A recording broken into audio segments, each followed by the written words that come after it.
নিজের জীবন বাজি রেখে সোনারূপাকে বাঁচালো দীপা। হ্যাঁ বন্ধুরা, আমরা ঠিক এমনটাই দেখতে চলেছি অনুরাগের ছোঁয়ার আগামী পর্বের আপডেটে, তাই ভিডিওটি না টেনে সম্পূর্ণ দেখতে থাকুন।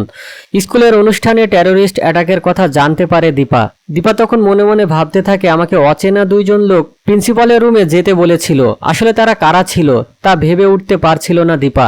সে গুন্ডাগুলোকে আবারও দেখতে পেয়ে দীপা প্রিন্সিপালকে বলে, ওই দুইজন লোককে কি আপনি চেনেন? ওরা কি আপনার লোক? প্রিন্সিপাল বলে, না, ওনাদেরকে তো আমি আগে কখনো এখানে দেখিনি। দীপা তখন প্রিন্সিপালকে বলে, ওই লোকগুলোই আমাকে মিথ্যা কথা বলেছিল, আর আমি শিওর ওনারা কোনো খারাপ মতলব নিয়ে আমাদের স্কুলে এসেছে, তাই যে কোনো ভাবে হোক বাচ্চাগুলোকে আমাদের বাঁচাতেই হবে।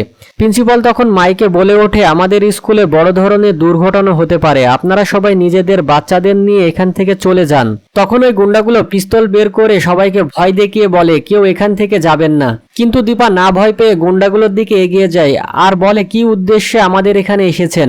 গুন্ডাগুলো বলে, আজকে আপনাদের সবার শেষ দিন, আজ এই স্কুলটাকে বোমা দিয়ে উড়িয়ে দিব। বোমার কথা শুনে দীপা বুঝতে পারে ওই লোকগুলার হাতে মাটির ছাপ, তার মানে মাটির টবের ভিতরেই কিছু একটা আছে।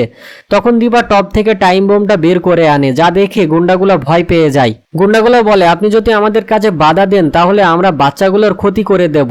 ঠিক তখনই ওখানে সূর্য এসে হাজির হয়ে যায়। সূর্য এমনিতেই প্রচন্ড রেগেছিল কবিরের কারণে, তাই সে গুন্ডাগুলোকে আচ্ছা মতো ধোলাই দিতে থাকে। দীপার হাতে বোমটা থাকায় সূর্য দীপার হাত থেকে বোমটা নিতে চায়, কিন্তু দীপা সূর্যকে বোমটা দিতে চায় না, আর সূর্য ও দীপাকে একা ছাড়তে চায় না, তাই দুইজন মিলে বোমটাকে নিয়ে পুকুরের মধ্যে ফেলে দেয়। এক পর্যায়ে গুন্ডাগুলোর কাছ থেকে স্কুলের সবাইকে বাঁচিয়ে নেয় দীপা, যেটা দেখে ওখানকার সবাই তাদের প্রশংসা করে। দীপা তখন সবাইকে বলে, আমি এটা করেছি সোনারূপা আর আমার পরিবারের জন্য, আর একজন মা কখনোই চায় না তাদের সন্তানকে বিপদে ফেলতে। দীপার মুখে এমন কথা শুনে সূর্য ভাবতে থাকে, তাহলে কি সে ভুল করছে? যদিও আমি সোনারূপার বাবা হয়ে উঠতে পারি, তাহলে কি আমার মনের মধ্যে সব কুষ্ঠ দূর হয়ে যাবে?